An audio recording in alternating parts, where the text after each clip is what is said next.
Good afternoon and welcome to this week's edition of the Texas Public Policy Foundation's weekly live stream. For nearly a year, every Monday, we are covering an important topic facing America, facing Texas, facing your state, considering that most of you tuning in here live outside the great state of Texas. And this week, I have two friends, two guests who, like me, also happen to be proud Texans, but this is a topic that is relevant to everyone in the United States. If we haven't met, I'm Kevin Roberts, Executive Director of the Foundation and your host of this live stream. Today, we talk about a real important topic facing not just the conservative movement, not just the state of Texas, not just America, but really the entire world. And that is the emergence of a broad, multi-ethnic working class coalition oriented around the principles of limited government, free enterprise, increasing freedom, and very importantly, those institutions of civil society like our families and our churches that help us wake up each day and be optimistic that tomorrow will be even brighter than today. And so joining me today to flesh out this wonderful hour of ideas and policies and an optimistic future are my friends Monica de la Cruz-Hernandez, joining us from Edinburgh, Texas, and Jorge Martinez, who is the Texas Coalition's Director for the Libre initiative. He's in Mission, just around the corner from Edinburgh. I'm here in Austin, the greatest state capital of the greatest state, the greatest country in the history of the world. And so what we're going to talk about today is how, looking especially at the results of the 2020 election, people who are center-right, whether they call themselves conservatives, libertarians, centrists, heck, if they just call themselves Texans or Americans, ought to be optimistic about what's coming down the pike. And not just in terms of the 2022 election or the 2024 election, but far more importantly, how we go about our daily lives in between elections and campaigns. And so to you, Monica and Jorge, thanks so much for joining me. We're going to turn to you, Monica, first. You had a recent experience in the 2020 election cycle that allowed you to understand firsthand what we're getting at with the rationale behind this week's conversation. And that is that far more people than the left media would like to let on are really interested in the messages that are pro-family, pro-school choice, in favor of the Second Amendment, in favor of free enterprise and limited government. Tell us about that before we start getting into a little more policy detail. Well, first, thank you so much for having me on today. I greatly appreciate that. And we are seeing a movement happening here in the border. I'm in the very most southern tip of the border, Rio Grande Valley. And what we're seeing is a movement happening, an awakening. You know, most people in this area grew up much like I did as a Democrat. And we're the Kennedy Democrats, a little more conservative of a Democrat. But what we're seeing now is the Democrat Party has moved towards socialism, has become so liberal that the values, the conservative values of Hispanic on the border no longer align with that party. And there was an awakening in the 2020 election where we were able to educate other Hispanics in this area about how their values aligned with the Republican Party and really let them make the choice. And I think that's what was key here, was nobody was shoving down the Republican Party down anybody's throat. What we were doing was we were educating, and we were saying, these are the Republican values, these are the Hispanic values, these are the Democrat values, which aligns more closely to you. And what we saw is that Hispanics were choosing at an exciting rate that their values were closely aligned with the Republican Party. Well, I tell you, it's what inspiration, not just from you, but from many other people, you know, whether they were in the 2020 cycle running for office as you were. Of course, you're here on today's live stream with a 501c3 talking about ideas and talking about how we can implement them in daily life. But the point is that whether in seeking elective office as you were doing, are people who are merely just trying to run their businesses or have conversations with people in the line at the sandwich shop, or thinking about the work you do, George, and making sure that we connect people's values with policy outcomes in the Texas legislature. We know that in spite of what the left of center media would like to tell us, which is that those of us who are conservatives ought to go put our noses in the corner and never come out to play, that there are a lot of reasons to be smiling. And so George Martinez with Libre Initiative, you live this every day. You've done this work for several years. And I'm curious, before we get into some specific conversations about policy areas, if you might give us a sense of what your experience tells you about the mood of people right now in the country. Well, thank you so much, Kevin, first of all, for having me. It's an honor to be with you and you as well, Monica. A little bit about what Libre is doing and the experience that I've seen on the ground as a grassroots organization. Well, one, the mission for Libre is to empower Hispanics to reach their full potential. And we do that in 4 ways. And one of the ways is engaging in meaningful ways with the Hispanic community. You got to build trust, right? And that takes time. As you said, we've known each other for a few years. I've been with the organization going on 9 now, and we founded in 2011 by our founder and president, who also lives here in Mission, in Hidalgo County on the border. And what we found on the ground while we're educating and informing the community is that a lot of people are starting to open up to the ideas, the principles, and the values of free markets, of capitalism. And running away from the idea of socialism, many people left countries that espouse those ideas. I, for one, am someone who was born in Mexico, raised in California, and fortunately found Texas. As soon as I could, I came. And what we found is that many people are coming to Texas, like myself, and we're seeing that we want opportunity. People want an opportunity to get a hand up, not a hand out. Yeah, that's well said. And so, George, you just very briefly touched on your life story that brought you to the conservative movement, the center-right coalition. Monica, you have an equally compelling life story there as someone, as you mentioned, who grew up in a family that was left of center, at least in its party affiliation was left of center. It might have been pretty conservative. And yet here you are, one of the icons of the conservative woman year. You fell a little bit short in 2020. That's given you, through Providence, the opportunity to do things like this, talk about conservative ideas, talk about broadening the audience, an optimistic future. But the point is, for our audience members who themselves at this moment might be left of center, or who have themselves undergone a transition to understanding themselves as being conservatives, what is it about your life story that caused you to realize that you're really a conservative?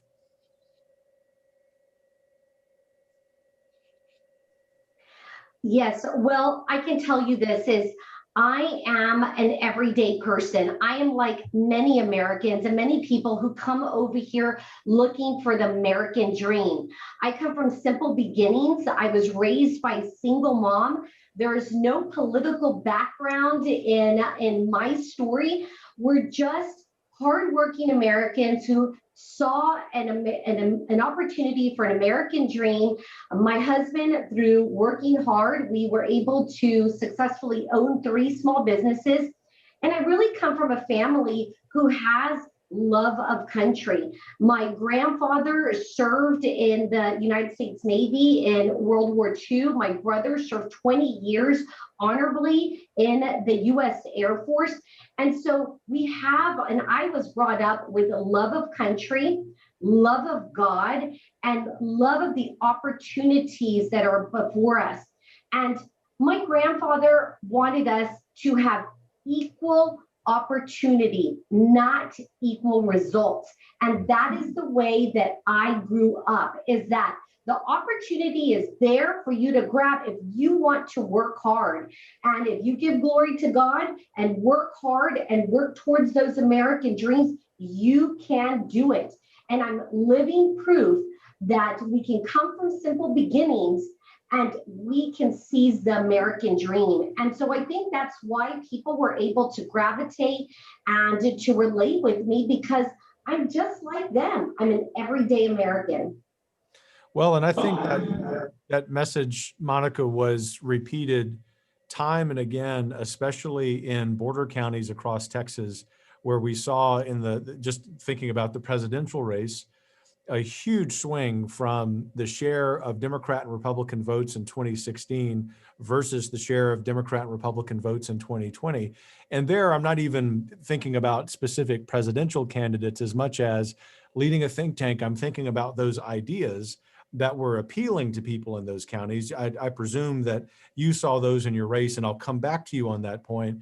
But George, I want to pitch this question to you, because what you do and the work that Libre does is far upstream from campaigns and elections. In fact, I think y'all have been instrumental in getting past the mistake that campaigns do, which is show up to ask for votes just during campaign season. You've actually done this revolutionary thing for human beings, which is actually to form relationships with people so that when it comes to exerting political behavior, whether by calling to support legislation or support particular candidates, there's actually a friendship there. I'm curious, as a result of that, what lessons you've learned. I mean, what wisdom would you impart on our audience as we think about broadening the audience of people who want to support our message? Yeah, I think 10, 20 years ago, we were talking about how the Hispanic vote was going to be very important, right? Well, we're in it today. We are living that today. And what we found is that if you are trying to make inroads in the Hispanic community, like I said earlier, you have to build trust. You can't just gain our trust from one night to the next, and you have to be here. You have to stay, and it takes time. So we're like every other person. We have families to take care of. We're trying to provide for them and get ahead in life and achieve our American dream, right? So what we did was build community. We are there. We actually care for the community. And you have to have a calling for this. It's not for everyone. Now, I know for me, I was called to serve others for God's glory, and that's my calling in on my life. And at the same time, I'm applying that in my work. And I care about people achieving their dreams because my parents sacrificed so much so that I could achieve mine. And I want others to see that success as well. So building that trust, it takes time. The other thing is showing up. And obviously, if there's birthday parties, there's events, things like that, you got to be there. You got to be their friend. But it has to be meaningful. Like I said earlier, if it's not meaningful, they're going to see right through you and you're not going to have any time of day. So thankfully, Libre has been around for 10 years and we have stuck around. The day after Election Day, we are still here and we're still doing our grassroots work, phone banking, canvassing, text messages, and much more aside from that. And I want to come back to that because where you and I spend quite a bit of time each year working together is on some shared policy goals that Libre and the Texas Public Policy Foundation work on. And we want to highlight those for folks who are interested in what's going on in the Texas legislative session. But the pivot I want to make just momentarily is to some federal issues that I'll ask you, Monica, to comment on. And in particular, what I'm thinking about, hearing George talk about just the day-to-day activity of doing grassroots work, which is being part of a community, is the rationale of why our foundation opened an office in DC a few years ago. And one of the first policy areas that we sort of planted our flag with in the nation's capital on behalf of all Texans was immigration reform. And people in the swamp, going back to your comment, Monica, about just being simple people in the swamp are not. They're very complicated, and so complicated they couldn't figure out the following: that the vast majority of Texans, whether we're Anglos like me, folks of Mexican descent, as the two of you are, we are all pro-immigrant. And we're pro-immigrant because in the civil society known as Texas, every day we live out the American dream more profoundly than anyone on the planet. One of the reasons for that is we can actually celebrate our diversity in the best sense of that word, whether it be our skin color, our native language, our religion, and we can do so with smiles on our faces because we understand that while the left might want to use those differences to divide us, they're very unifying for us as Texans. And so we ought to go to the nation's capital and talk about immigration reform in a way that tells people this ought not be a policy that divides folks on the right. Folks on the right ought to be taking the lead. And so I'm curious, Monica, in your experience or as you look ahead to the next few years, what are some of those key issues in the Rio Grande Valley that you think will attract a majority of voters as they're taking stock of America in 2021? Well, let me tell you a little bit about our district and what is so unique about it. This district goes all the way down to Hidalgo. We are in the McAllen-Edinburg area, which houses the largest Border Patrol sector in the nation.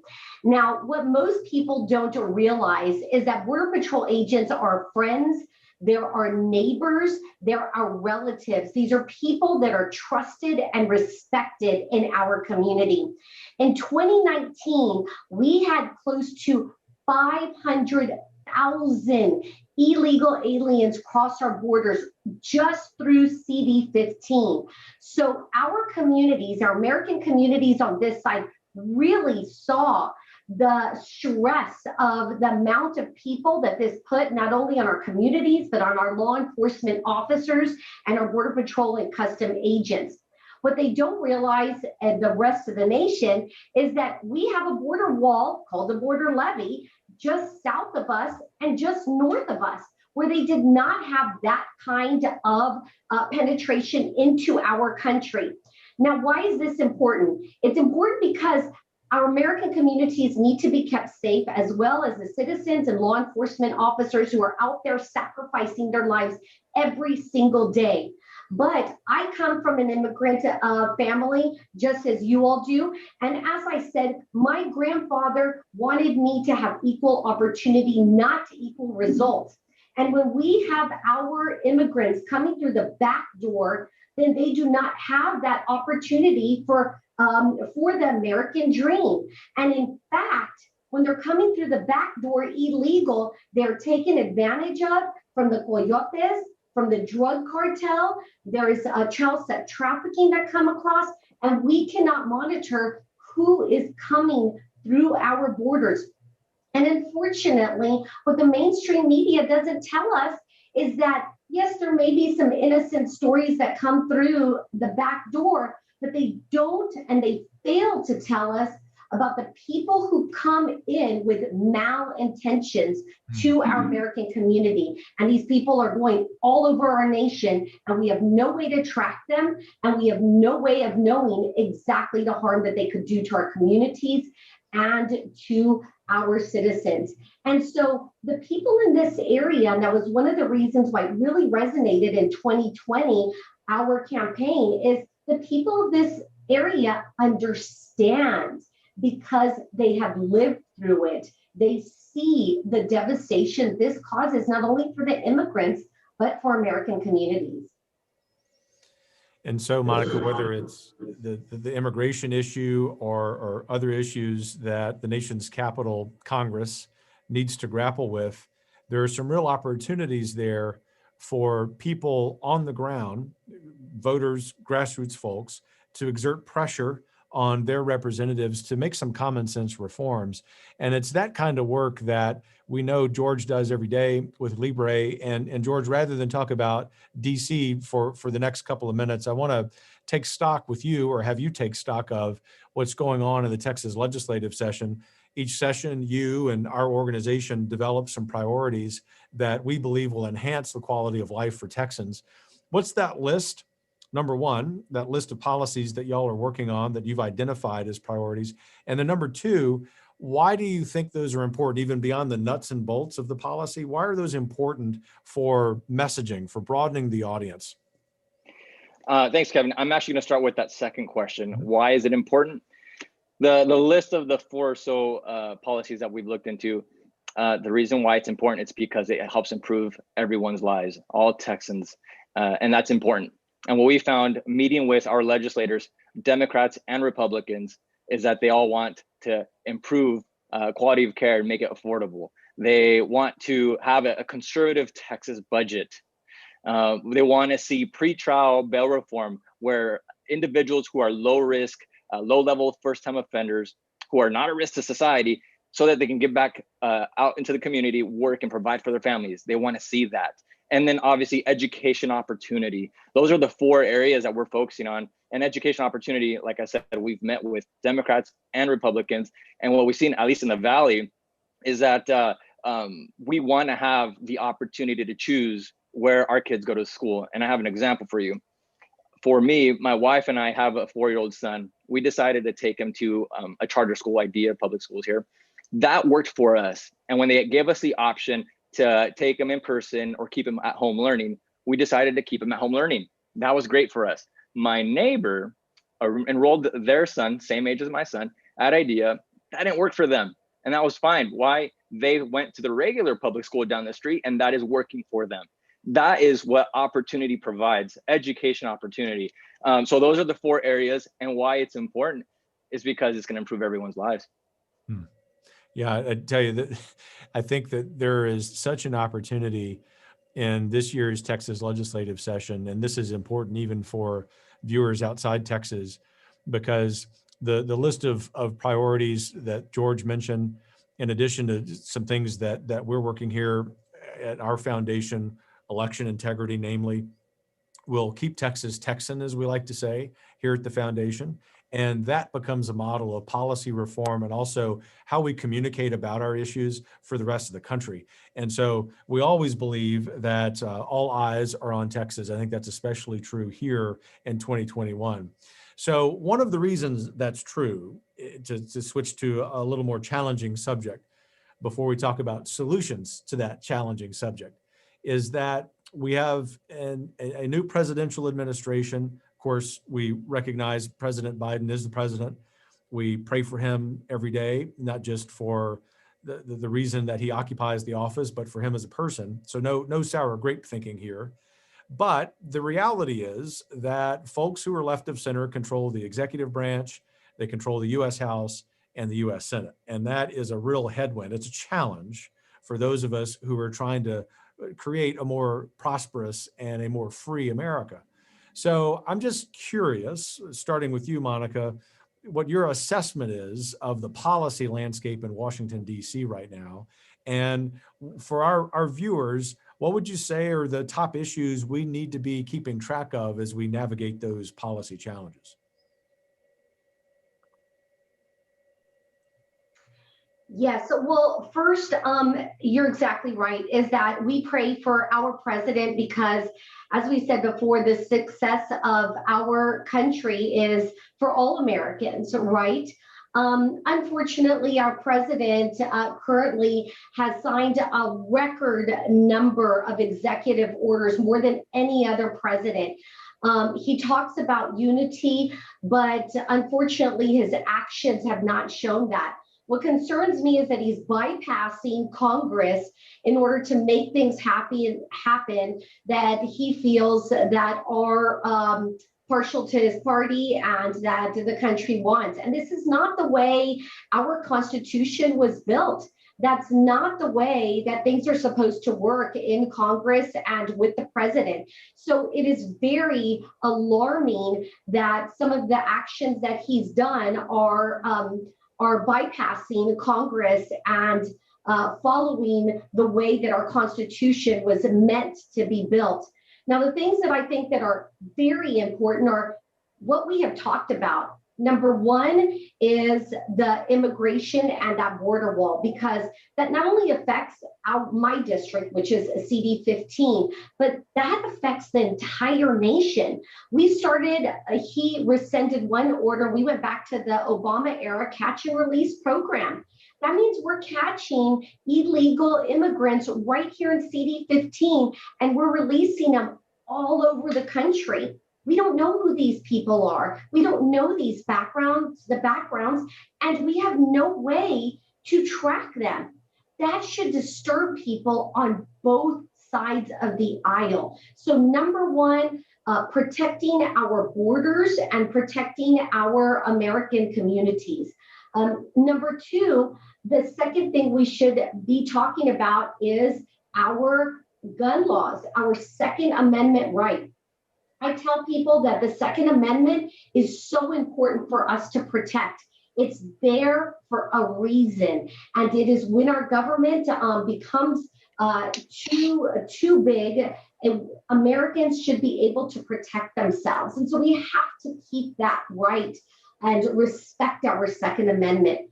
And the first thing that, I think we took for granted even 3 years ago is our First Amendment, which is freedom of speech. We've seen a lot of censorship over the last 3 months that are disturbing, so disturbing in some cases that we even had the Mexican government step up and say, there's a problem in the United States. That kind of censorship of a president or other individuals who have an opposing idea is not right. And we should all be concerned about it. That is why it is the First Amendment. So those are the 3 things that I feel are very important on a national level that we must tackle right away. It's a target-rich environment, as we like to say, and I think for those of us who do policy work for a living, as you said, Monica, the attacks on the First Amendment are really troubling, and unfortunately, they involve not just freedom of speech, although for obvious reasons you highlighted that. Hopefully, here in Texas, again speaking about our legislative session, we'll see some action of defense in that regard. So, George, curious about your sense of the policy landscape in DC. We're a few weeks into the new administration. One party controls both chambers of the Capitol. I know you tend to focus more on Texas matters, but obviously that context in DC is something that's relevant to the work that you're doing here in Texas. What's your sense of the landscape, and what can our viewers do about it? Yeah, well, one, we also have federal priorities right now with the legislative session in Texas. That's taking up a lot of our time, but there's a lot going on in DC. And one thing is what we already know is one party does not control what our policies look like. If that is immigration, if that is free speech, you got to take both sides to come together and find a solution.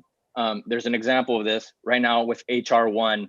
That is a free speech bill where they want the Democrats are looking at censoring people from being able to donate to organizations that they want to be able to donate to. And a lot of people, we talk about transparency, but we talk about transparency for government and privacy for the private citizen, right? So that is one. And the other thing, we talked about immigration, there's nothing that's happened in my lifetime with immigration, and that's unfortunate. 2 years ago, I took some dreamers to DC, a few of them from my church. And these are people who came here no fault of their own, who have lived here. The few that I took are business owners. And we met with Democrats and Republicans to show them, hey, these are people in your district, people who are creating jobs, who are productive members of society, not depending on government handouts. And right now we're optimistic that we'll find something there. But at the end of the day, we need Republicans and Democrats to come along together. Yeah, and it seems like the kind of reform that would be, if not comprehensive, at least substantive enough on enough fronts, like continuing to secure the border and also finding some resolution to the Dreamers, to DACA, is ridiculously elusive in a place like DC that's just so broken right now. And it's that kind of thing that causes frustration among voters that I know both of you deal with every day. And so I'm going to ask each of you one more question, and then we'll turn to the audience questions, because audience members certainly have better questions than I do. And so, Monica, for you, one of the things that folks in say West Texas, known as a big oil and gas producing part of the state, very important to the world, may not appreciate is that issue of energy policy paired with good environmental policy is just as important in your district, because what we do in America on energy policy affects the daily lives of each of us. And this is something that I know you've spoken eloquently about. I just wanted to give you an opportunity to speak about it this afternoon. Absolutely. The oil industry and oil field jobs are very important to the constituents of CD15. There are many people who work in this industry who are very concerned, as they should be. Right now, with the executive order that Biden put out, there was an immediate job loss of 11,000 jobs and up to 70,000 when you take in small businesses, restaurants, employees. Lots of job losses. Look, it is irresponsible to destroy jobs in the oil field industry when we do not have something already set up for these individuals to go to. It's just that simple. It's irresponsible. And not only that, but oil field jobs are high paying, good jobs. And so to find them that equal pay at the same time is very challenging. I will say this as well. What is happening on a national level, but even on a world level, when we look at China, and that's a whole other subject we can get into, is that we have taken away our energy independence by doing this as well. And so we have to think about the protection and security of our country when it comes to these oil field jobs. And that industry is very important, and people have already lost their jobs and businesses because of the recent executive orders. I think that's well said. And a follow-up question for you, George, is that we also know from the research we do and a little bit of grassroots work that we do, that there's an additional angle to the excellent point that Monica makes about the impact of Green New Deal policies. You know, for example, last year we were opposing the city of San Antonio's efforts to begin implementing the so-called climate action plan, which basically is the Green New Deal packaged in a local way. The impact of that is that you see not just utility prices go up, your electric bill becomes more expensive, but you start seeing that in every sector of the economy. That's the kind of thing, this is the question for you, that I presume you hear when you're talking to folks at the grassroots level, which is that they're not dumb. They can make the connection between these really expensive policies in DC and their own light bill. I'm just curious if you might expand on that for us, because I think what y'all do so well is sort of look at on the sidewalk level these somewhat complex policy areas. Yeah, I was in Starr County, which is the county next over to Hidalgo County, just a few weeks ago, and I was talking to some friends and family out there, and I asked them, because the county voted, 1 out of every 2 voters voted for President Trump, and I asked them, what was it? And they said jobs. So they weren't voting on personality, they were voting on policies. They noticed that less regulation and cutting taxes provided the opportunity for them to get ahead in life and to put food on the table and to prosper and thrive. So a lot of them work in the oil fields, like Monica mentioned. So that was a big one. And down here, it's hot. When you use your energy, it's going to be expensive. And just anywhere else in the country, in the north where it's cold, you're using that heat right now. That costs a lot of money. And if you're cutting these jobs and putting these chokeholds on them, prices are going to go up, and that affects everyday Americans.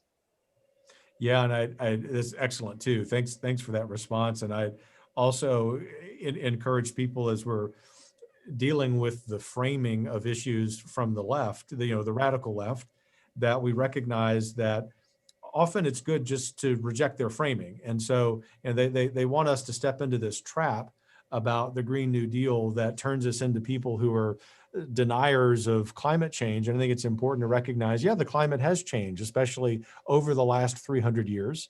And man's probably had some effect over the last 100. We don't quite know the full extent of it, but what we do know, this is the point, is that if you spend that $15 trillion implementing the Green New Deal, that not only will you cost jobs and cost people their livelihoods and their quality of life, you will at most reduce global temperatures by 0.1 degrees. So you're not even going to have the effect that you purport to by spending all that money. So it may just be that the Green New Deal is about something other than climate change. And I'm really grateful that each of you, with the excellent point you make, give our audience some ammunition there. Well, look, I want to pivot to audience questions, which is always the highlight of this live stream. And I'll ask both of you the following question, but we'll start with you, Monica. And that is that observers of the 2020 election have called this a red wave, especially in places like where you are and where you ran for office, the Rio Grande Valley. This audience member is asking, however, why are we seeing this shift in South Texas and not as profoundly in areas like Dallas and Austin? Well, I will tell you, it was an exciting year in 2020. And I believe that the Democrats have always just had a hold of South Texas and the border areas. And there were many candidates from Brownsville all the way to El Paso who, in some cases, it was the first time they had a Republican run ever. And so it was exciting to have great quality candidates out there doing the grassroots work that we have talked about, which is knocking on doors, educating people about how their values align with this party. And I think really when it came down to it, it was not about liking or disliking President Trump. It was liking the policies that they saw help them and their families, whether it was a pay increase or less regulation on their small businesses. So what they saw was policies that were helping Hispanics. In fact, what we saw was we had the lowest unemployment for Hispanics, lowest unemployment for Hispanics, highest Hispanic home ownership. And people were seeing that along the Rio Grande Valley. And I think that they had an awakening in 2020. And that is why we saw this dramatic shift go into the Republican Party. It sure is fascinating and bears watching. I know there are some left of center groups who spend a lot of time and money on campaigns who are deeply concerned about that trend. Going back to a point I made earlier, which is not at all a political one, it's a social one about daily life in Texas. The three of us know, given our different backgrounds and living in different parts of the state, that Texans are just a happy lot. And we're a happy lot because in the differences that we may possess, we don't see divisions. We see opportunities to work together to build an even better culture together. We've been doing that for just a few hundred years in Texas. Imperfect, of course, because humans are. I think that's the kind of message beyond policy that transcends politics that this country deeply, deeply needs. So to wrap that up, would say that, yes, the Texas legislative session bears watching, but far more important than that, just how we go about our daily lives in Texas bears watching. You want more unity in this country? Look at how we do it in Texas. So, George, just a quick follow-up for you on this question about this trend. And that is why we aren't seeing that in places like Dallas and Austin. Have you unearthed something in conversations you're having with people that's particular to our big city areas? The one thing I've noticed is those in the Valley, a lot of the jobs that they depend on are those oil field jobs, and a lot of even law enforcement jobs, Customs and Border Patrol jobs. So the conversations that were happening in the last election cycle were about law enforcement and energy. So what we found on the ground is that most of these individuals that live here have to actually go out for jobs out of the area. So they rely on the income from out of there to bring back here and spend at their local grocery stores, at the gas stations, at the malls. And whereas in the Dallas area, there's a lot of good paying jobs in Dallas. So a lot of people are staying there. So that could be it. Another part, I want to take some credit for it, is the work that Libre has been doing for the last 10 years here in the Valley, is educating and informing through our C3, the Libre Institute, and the Libre Initiative. So obviously, the policies from the election cycle have a lot to say, but I'd take a little bit of that credit too for the work we're doing. I think you deserve it. In fact, I was going to give you that. It's clearly one of the factors there. So next question, which I'll pitch to you, Monica. How can we best communicate that the values Hispanics share regarding family and community are those embraced by the conservative and free market movement? Well, I think the best way to do that is by us spending more time in the Rio Grande Valley and along the border. What we need to do is keep educated, take it to the next level with the Hispanic community.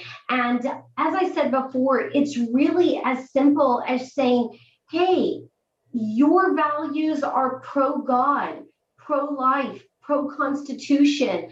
And guess what? The Republican Party's values are the same. And if we can touch enough people, especially in the Spanish language television and radio, part of the challenge that we face is that many of the communities along the border are still lower income. And so they're only watching the mainstream media, television.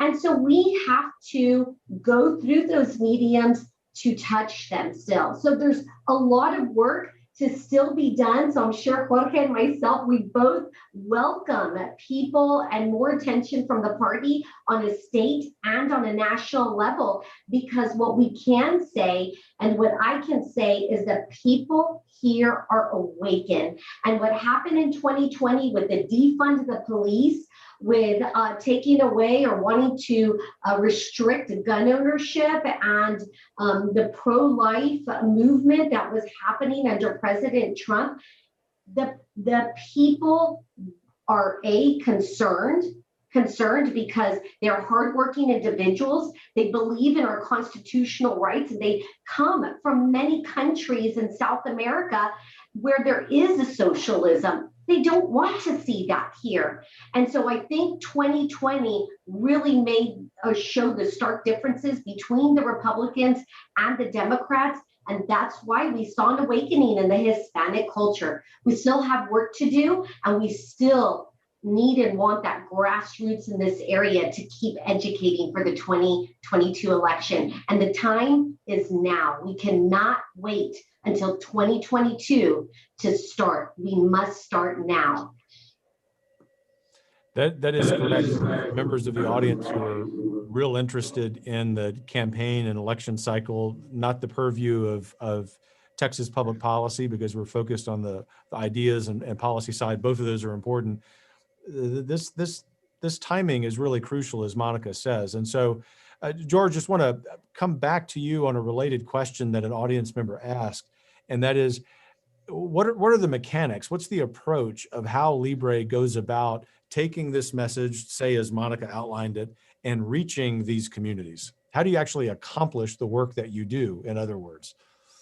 Yeah, you got to break down the messaging. You can get deep down into the weeds of the policy, but that's going to go right over anyone's head that's not involved in policy 24/7. One, you got to break it down to a level that we're all going to understand, and that's me included, right? So, and making them or showing them that these policies have negative or positive consequences on their life, and you inform them of why they should take action and why it's important to take action. So how do we do it? Like I said in the very beginning of this conversation, you got to get to know individuals, take them out to eat. They're your friends, your neighbors, people in your church. Just you have to try, and it has to be meaningful. That is so true. I hear time and again, every time I go down to the Rio Grande Valley in particular, where folks are so friendly, and ask them, what can conservative types do a better job of? It's exactly what you outlined. And they'd say repeatedly, and it makes sense. I mean, any of us as humans would say this: don't come once every 2 years or once every 4 years asking for our votes. It's so pandering and condescending. No one, regardless of our background, would like that. Be part of the community. And it's really common sense. And if we can do that, couched in sincere optimism, we start building a movement. And it goes back to the question y'all dealt with about why we're seeing a real shift toward explicit conservative voting in the counties of the Valley and even beyond, other parts of Texas, north and west of y'all, northwest of y'all, that I think will continue. So one more question for you, Monica, and then we'll begin to wrap up here. And this question from an audience member is, how can we get more Hispanics involved in running for office? Well, I think it starts with getting a Hispanic elected. And what our area really needs is hope. When I ran in 2020, what I found was that even Republicans in this area didn't have the hope that anybody had even a chance to get elected. And so what we proved in the 2020 election is that it is possible, and there is an awakening, and that Hispanics understand how their values are aligned with the Republican Party. So now there's hope, there's motivation, there's excitement. So we've got to take it to the next step.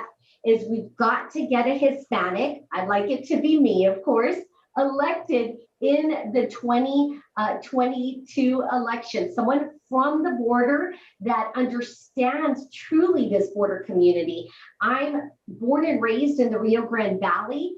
I understand its needs. And I think that once that happens, I think that will really encourage other Hispanics to run for office. I'll tell you this, our Hidalgo County GOP just recently put on a candidate training, never been done before.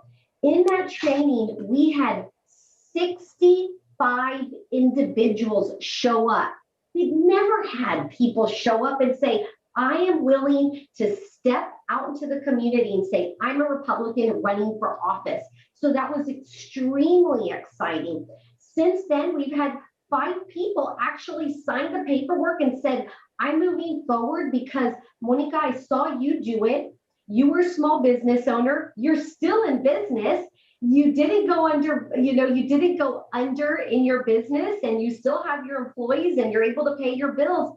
And you know what? We need a true two-party system here where people can have that choice and get to understand the differences.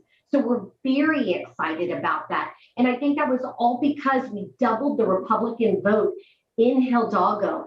So I think there's a lot more Hispanic candidates coming this way. The next step is just to get one of us elected to a federal position. And I hope that's me in 2022.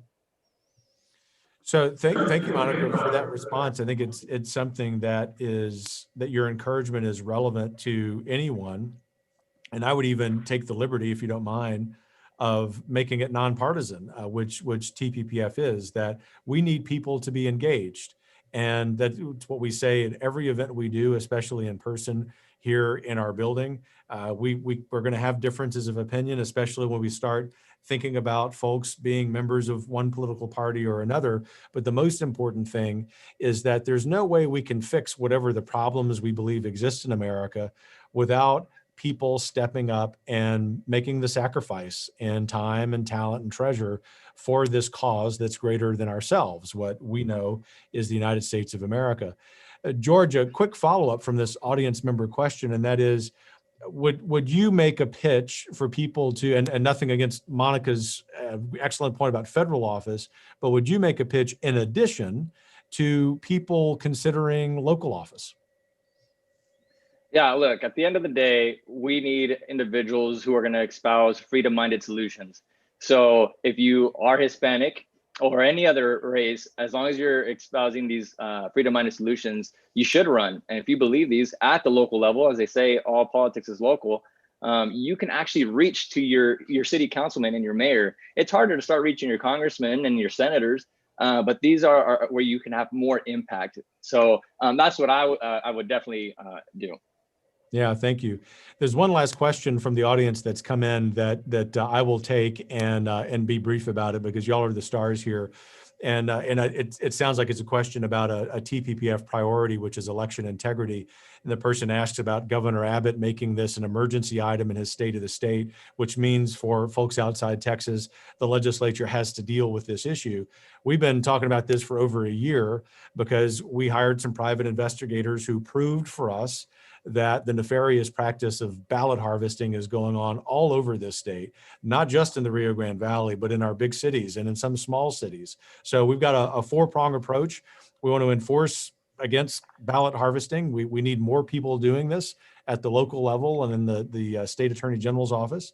The second thing is we've forwarded a series of 3 bills to the legislature that we're not just advocating for, but we've made huge priorities. The Secretary of State in Texas needs greater authority over double checking the integrity of the voter rolls, even over the objection of some local county officials. Secondly, we have to make the entire process of mail-in balloting much more transparent. It's a very popular thing in Texas and everywhere to be able to mail in ballots. But what's happening is that we're allowing those ballots to come in with no signature verification. So in other words, Daffy Duck may be the person who submitted your mail-in ballot. We have to stop that. And the fourth thing is we need to make sure that there is a system of very clear review of election results. And so we can look to, say, Florida, which was a debacle in 2000. And in 2020, they had their results reported by midnight. That's the kind of example that we, all of us in Texas and beyond, need to be expecting. So we'll talk about election integrity and election reform on another live stream, but I wanted to be sure and be responsive to that audience member. So with all of that said, George and Monica, you know the final question I like to ask guests. This has been a very challenging 15 months for Americans, and yet the two of you are very optimistic about the future. And so, George, to turn to you first, what is it that makes you optimistic about America's future? Because the American spirit is alive, and I believe in the face of adversity, Americans have always come up stronger on the other side. And new ideas are coming up, and new ideas and opportunities will come out. And I believe that market forces will respond to that quite generously. Excellent. Thank you. Monica, how about you? Well, I believe in the American future because I believe in humanity. And although the media will tend to show that we are divided, I believe that Americans are united and that we all want to see a better America and that the American dream is still alive. And when we look at the everyday person on the street, from a little league soccer coach to a hospital worker, we see that American spirit alive and well. And so I think that we have to look at the things that bring us together and not that tear us apart. So I am happy and optimistic about the future and looking forward to a great year. Well, Monica de la Cruz-Hernandez, George Martinez, thank you all so much for joining us today. Of course, we'll have you back as the year unfolds. There will be much to talk about, as in spite of everything the legacy leftist media tells us, the conservative movement is alive and well, not just in Texas generally, but where the two of you live in the Rio Grande Valley, what they would argue is the least likely of places to accept our shared message. So thanks for highlighting that for our audience members. May the Lord continue to prosper the work of your hands. For those of you in the audience, the same to you. May the Lord bless you. May he continue to bless this country. And we look forward to seeing you next week. Take care.